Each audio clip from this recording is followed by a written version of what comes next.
раиси ҷумҳури Тоҷикистон дар нишасти сарони кишварҳои Осиёи Марказӣ дар шаҳри Остонаи Қазоқистон гуфт, ки тарафдори истифодаи дуруст аз захираҳои обу энержии минтақа аст. рӯзи 15 март таъкид кард, ки Тоҷикистон ягон ҳамсояашро беоб нахоҳад гузошт. Осиёи Раҳмон гуфт, дар ин бора қаблан ҳам изҳорот дода буд ва ҳоло низ такрор мекунад. мо ҳамсояҳои худро ҳеҷ гоҳ беоб намегузорем. боварӣ дорам, ки муколамаи озод, таҳкими ҳамдигарфаҳмӣ ва рушди ҳамкории созанда метавонад ба амалишавии ҳадафҳои мо дар ин самт мусоидат намояд, гуфт ӯ. раиси ҷумҳури Тоҷикистон дар нишасти Остона ҳамкории минтақавиро яке аз зарурати бебаҳси замон номида аз тағйири мусбат дар муносибати кишварҳои ҳамсоя изҳори қаноатмандӣ кардааст.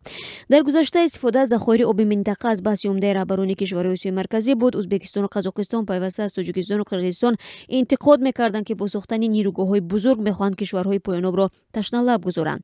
нишасти Остона бо ҳузури раҳбарони Тоҷикистон, Қазоқистон ва Қирғизистону Ӯзбекистон ва раиси парлумони Туркманистон рӯзи 15 март дар Остона баргузор шуд. ин нахустин нишасти раҳбарони минтақа бе ҳузури Москав буд.